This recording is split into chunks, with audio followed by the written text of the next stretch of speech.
السلام علیکم ورحمۃ اللہ وبرکاتہ۔ کیسے ہیں آپ سب؟ ٹھیک ہے؟ میں اللہ تبارک و تعالیٰ سے امید کرتی ہوں کہ آپ سب ٹھیک ہوں گے اور اپنے گھروں میں خوش آباد ہوں گے۔ اللہ تبارک و تعالیٰ آپ کو ہمیشہ ایمان کی حالتوں میں رکھیں اور آپ کی طرف آنے والی ہر شر اور بلائی کو خیر اور بلائی میں تبدیل کر دے، آمین ثم آمین۔ جی سسٹرز، آج سے ہم قرآن پاک کا ترجمہ تفسیر سٹارٹ کریں گے۔ میری اللہ تبارک و تعالیٰ سے دعا ہے کہ اللہ تبارک و تعالیٰ ہمیں اس کو صحیح سمجھنے کی اور صحیح پڑھنے کو توفیق عطا فرمائے اور اس پر عمل کرنے کو توفیق بھی عطا فرمائے، آمین ثم آمین۔ جی سورۃ فاتحہ سٹارٹ کرنے سے پہلے سورۃ فاتحہ قرآن پاک کی سب سے پہلی سورہ ہے۔ اس کو سٹارٹ کرنے سے پہلے میں آپ کو تعوذ اور تسمیہ کے اباؤٹ بھی کچھ بتانا چاہتی ہوں۔ تعوذ اور تسمیہ ایک ایسی مین چیز ہے جسے ہم پڑھتے تو سب ہے، لیکن ہمیں اس کا پتہ نہیں ہے کہ یہ ہے کیا۔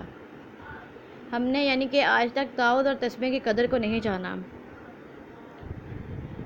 جی تعوذ، اعوذ باللہ من الشیطان الرجیم، میں پناہ مانگتی ہوں اللہ کی شیطان مردود سے۔ یہ کہنے کو بہت چھوٹا سا جملہ ہے، لیکن آپ اس کی جملے کی وسعت دیکھیں، جملہ کتنا وسیع ہے تو آپ کو خود جو حیران ہو جائیں گے۔ ایک مفسر نے اس کے تو صرف تعوذ اور تسمیہ کے بارے میں کی فضیلت کے بارے میں 75 پیجز کی تفسیر لکھی ہے۔ میں یہاں پر یہ سب تو نہیں بتا سکتی، لیکن مختصر سی بتا رہی ہوں، کیونکہ میرا مقصد ہے کہ آپ سب تک مختصر بات پہنچے، جس سے آپ کا پوائنٹ بھی کلیئر ہو جائے اور آپ کو یاد کرنے میں بھی آسانی ہو۔ جی تعوذ ایک ایسی چیز ہے، جب ہم اسے پڑھتے ہیں تو ہم سب اللہ تعالیٰ کی رحمت میں آ جاتے ہیں، اللہ تعالیٰ کی پناہ میں آ جاتے ہیں۔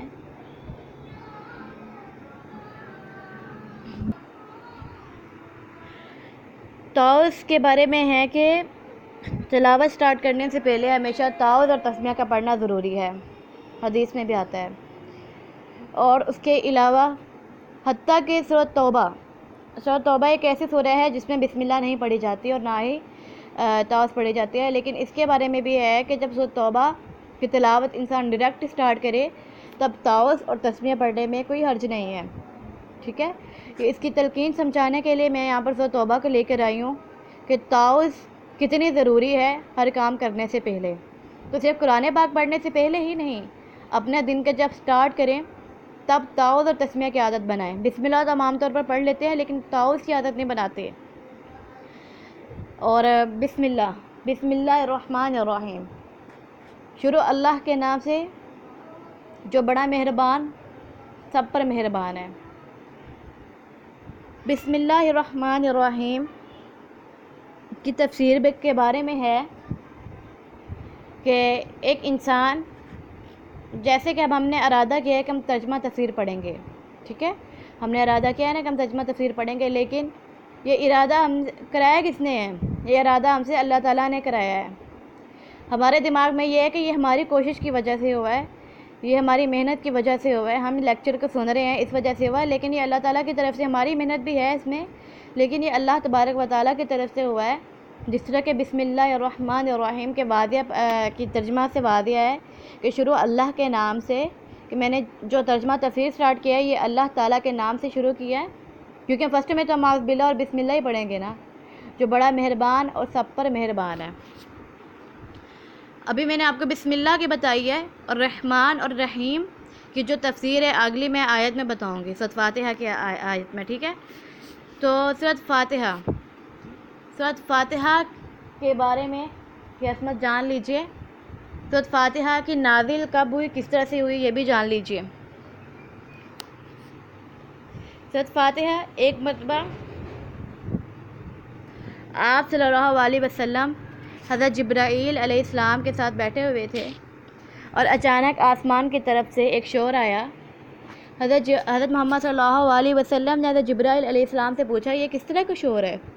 تو حضرت جبرائیل علیہ السلام نے فرمایا، یا رسول اللہ، آج ایک ایسا فرشتہ دنیا میں آنے والا ہے جو آج سے پہلے کبھی نہیں آیا، اور اس کو ایسی 2 آیتیں دی جائیں گی، ایسی 2 صورتیں دی جائیں گی کہ جو آج سے پہلے، آپ سے پہلے کسی بھی نبی یا کسی بھی امت کو نہیں دی گئیں۔ وہ آیت اور وہ صورت کیا ہے؟ سورہ فاتحہ اور سورہ بقرہ کی آخر والی 2 آیات۔ جی، سورہ فاتحہ کی عظمت آپ کو اس سے پتہ خوب چل رہی ہوگی کہ سورہ فاتحہ کتنی عظمت والی ہے، کہ یہ اسپیشل ہمارے پیارے نبی حضرت محمد صلی اللہ علیہ وآلہ وسلم کو دی گئی ہیں، اور ان کی آخری امت یعنی کہ ہمیں دی گئی ہیں، عطا کی گئی ہیں۔ اس کے علاوہ سورہ فاتحہ کے مختلف نام ہیں، جیسے کہ سورہ فاتحہ کو الشفا بھی کہا جاتا ہے، یعنی کہ سورہ فاتحہ کو آیات شفا بھی کہا جاتا ہے۔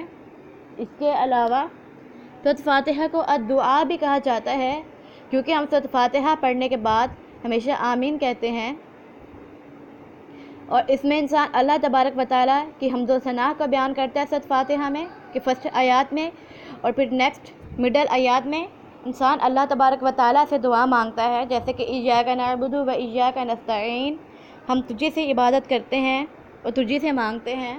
اسی طرح اگلی جو آیت ہے اس میں بھی اس وجہ سے اس کو الدعاء بھی کہا جاتا ہے۔ اس کے علاوہ سورہ فاتحہ کو الرقیہ بھی کہا جاتا ہے، یعنی کہ دم کرنے والی آیات، یعنی کہ ان آیات کو پڑھ کر ہم دم بھی کر سکتے ہیں، ٹھیک ہے۔ اور ویسے تو سارا قرآن پاک کی شفا ہے، لیکن حدیث میں جو اس کی اہمیت ہے سورہ فاتحہ کی، وہ الرقیہ بھی ہے، یعنی کہ دم کی جانے والی سورہ۔ اس کے علاوہ سورہ فاتحہ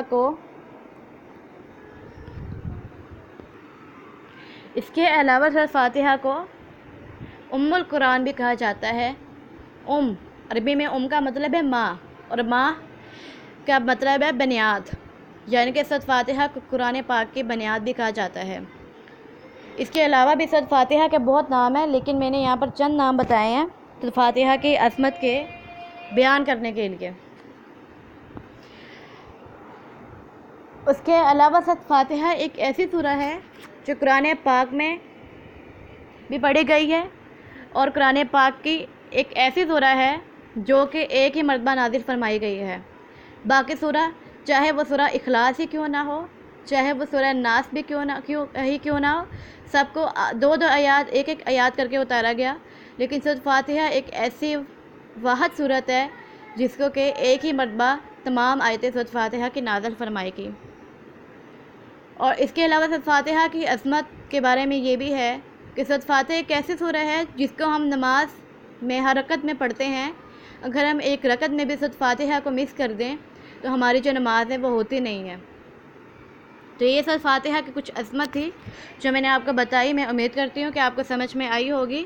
اب ہم لیسن سٹارٹ کرتے ہیں، جیسے کہ پہلی آیت ہے، اور ہاں، بعض مفسرون کا کہنا ہے کہ سورہ فاتحہ جو ہے اور جو بسم اللہ ہے وہ سورہ فاتحہ ہی کی آیت ہے، اور بعض مفسرین کا کہنا ہے کہ بسم اللہ الرحمن الرحیم ایک علیحدہ چیز ہے اور سورہ فاتحہ ایک علیحدہ آیت ہے، ٹھیک ہے، ایک علیحدہ سورہ ہے۔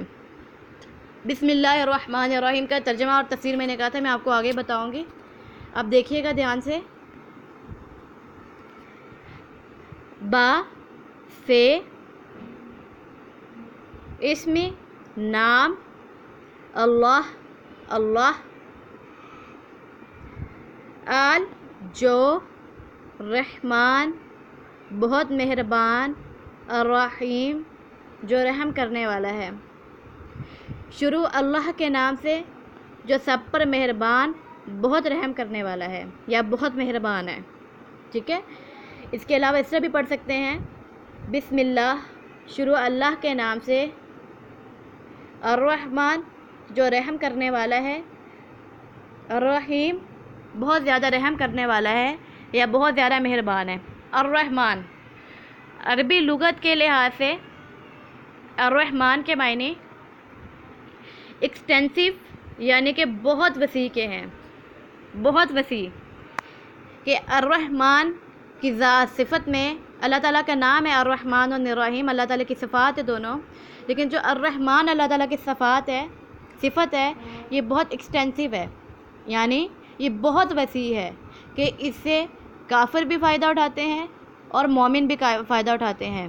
یعنی کس طرح، اب کافر جو ہمارا کلمہ اللہ تبارک و تعالیٰ کا کلمہ نہیں پڑھتے ہیں، لیکن مومن تو پڑھتے ہیں، لیکن کافروں کو بھی رزق دیا جاتا ہے اور مومنوں یعنی کہ مسلمانوں کو بھی رزق دیا جاتا ہے، اور کافروں کی محنت پر بھی ان کو کامیابی دی جاتی ہے، مسلمانوں کی کامیابی پر بھی ان کا جو کیا نام ہے محنت پر بھی کامیابی دی جاتی ہے، ٹھیک ہے۔ الرحمن کا یہ ہے، لیکن الرحیم کا ہے انٹینسیو، یعنی کہ جو مکمل ہو پر زور آور ہو۔ انٹینسیو کا مطلب کیا ہے؟ جو مکمل ہو اور زور آور ہو، یعنی کہ جس طرح کے مسلمان لگا لیں ہم پر انٹینسیو اللہ تعالیٰ کی رحمت کس طرح سے ہوگی کہ اگر ہم دنیا میں نیک اعمال کریں گے تو آخرت میں ہمیں اس کا بدلہ جنت ملے گا۔ دنیا میں بھی ہمیں جنت ملے گی، دنیا میں بھی اللہ تبارک و تعالیٰ ہماری زندگی کو جنت بنائیں گے، لیکن آخرت میں بھی ہمیں جنت ملے گی۔ لیکن اس کے الٹرنیٹیو اگر ہم کافروں کو دیکھیں تو کافروں پر الرحیم کی ذات نہیں ہے، کے لیے نہیں ہے الرحیم کی صفت۔ کیوں نہیں ہے؟ کہ کیونکہ اس کا مطلب ہے انٹینسیو، مکمل کی گئی رحمت لیکن زور آور۔ کس طرح سے مکمل کی گئی کہ دنیا میں کافر جو اچھے اعمال کریں گے، کسی کا بھلا کریں گے، کسی کی فار ایگزامپل لگا لیں کہ ہیلپ کریں گے، جیسے کسی غریب کی ہیلپ کرنا، یا کوئی محنت کرنا، یا کوئی جاب کرنا، یا کوئی اچھا کام کرنا، تو اللہ تبارک و تعالیٰ کافروں کو دنیا میں ہی اس کا بدلہ دیں گے، دنیا میں ہی اس چیز کی جو شاباش ہے اللہ تبارک و تعالیٰ کافروں کو دیں گے، لیکن آخرت میں ان کے لیے کچھ نہیں ہوگا۔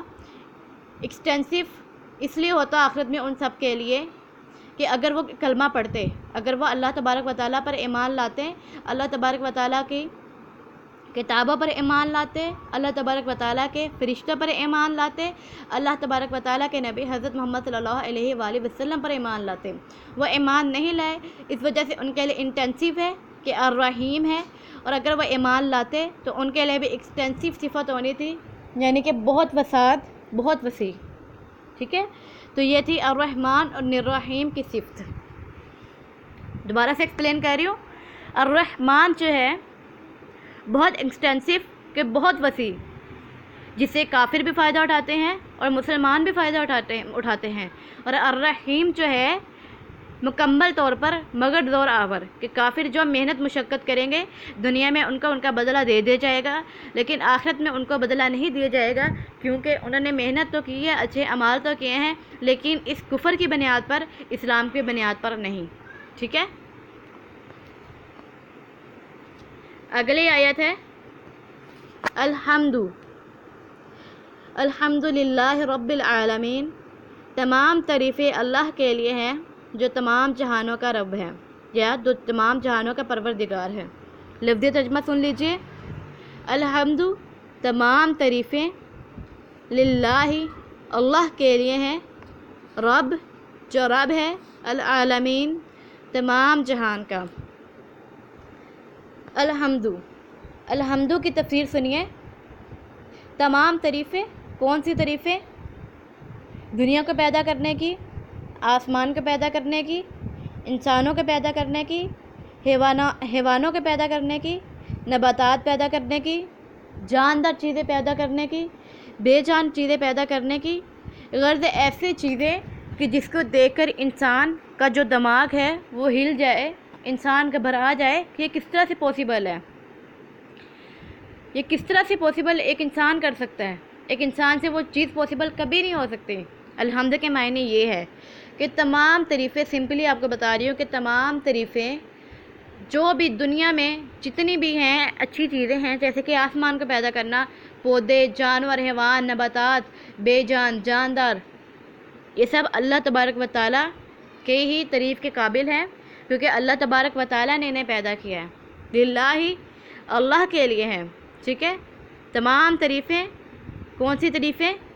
دنیا پیدا کرنے کی، آخرت پیدا کرنے کی، جہنم بنانے کی، جنت بنانے کی، فرشتے بنانے کی، جو عالم غیب یعنی کہ جنات کی جو قوم ہے اسے بنانے کی، نباتات کی جو دنیا ہے اسے بنانے کی، حیوانات کی جو دنیا ہے اسے بنانے کی، اور اس کے علاوہ جو جاندار اور بے جان چیزیں ہیں اسے بنانے کی تمام تعریفیں اللہ کے لیے ہیں، رب جو رب ہے، عالمین تمام جہاں کا، عالمین تمام جہاں، کون سے جہاں؟ اوپر والا جہاں بھی، قیامت کے بعد زندگی بھی، اور دنیا میں، اور دنیا کے جہاں جو دنیا کی زندگی ہے اس کی بھی، یعنی کہ اللہ تبارک و تعالیٰ کے جو الحمد سے لے لے کہ جتنی چیزیں اللہ تعالیٰ کے تعریف کے قابل ہیں، جنات، حیوان، نباتات، مسلمان، ان کے جاندار، بے جان، جتنی بھی چیزیں ہیں اس دنیا میں، وہ تمام اللہ تبارک و تعالیٰ کی تعریفوں کے قابل ہے، جو کہ تمام جہانوں یعنی کہ 2 جہانوں کا رب ہے. ٹھیک ہے، اس آیا کی تفسیر یہ ہوگی. اس کے علاوہ اگلی آیا کی تفسیر ہے الرحمن الرحیم. جیسا کہ میں نے آپ کو پیچھے بھی بتایا ہے، بسم اللہ الرحمن الرحیم میں وہی تفسیر اس کی ہے. الرحمن جو بہت مہربان ہے، الرحیم رحم کرنے والا ہے. ٹھیک ہے، الرحمن وہی ایکسٹینسو کہ جو بہت مہربان یعنی کہ ایکسٹینسو بہت وسیع ہے کہ اس کی رحمت سے مومن بھی فیض یاب ہے اور کافر بھی فیض یاب ہے. اور الرحیم جو ایک مکمل کی گئی رحمت ہے لیکن بہت زور آور ہے، یعنی کہ مراد کافر کہ ان کو جو محنت کریں گے، وہ جو اچھے کام کریں گے، وہ ان کا بدلہ ان کو دنیا میں ہی دیا جائے گا، لیکن آخرت میں ان کے لیے کچھ نہیں ہوگا. اور وہ ان کے لیے یہ کچھ نہ ہونا اس لیے ہوگا کیونکہ انہوں نے اللہ تبارک و تعالیٰ پر ایمان نہیں لایا، اللہ تبارک و تعالیٰ کے فرشتوں پر، اللہ تبارک و تعالیٰ کے نبیوں پر ایمان نہیں لایا ہے نا. ٹھیک ہے، اس وجہ سے جی. تو یہ تھی آج کی سورہ کی تفسیر. 2 آیات ہے لیکن یہ لمبی ہو گئی کیونکہ اس میں بسم اللہ الرحمن الرحیم کو کلیریفائی کرنا آپ سب کے لیے بہت ضروری تھا، اور لیسن کو سٹارٹ کرنے سے پہلے بھی کچھ ٹائم ذرا کچھ اور باتوں میں الجھ گیا سمجھانے میں، اس وجہ سے جو آج کی تفسیر ہے لمبی ہوگی ذرا. انشاءاللہ کل کی تفسیر جو ہوگی وہ 5 سے 7 منٹ کی ہوگی، اس سے زیادہ لمبی نہیں ہوگی انشاءاللہ. السلام علیکم ورحمۃ اللہ وبرکاتہ. وما علینا الا البلاغ المبین.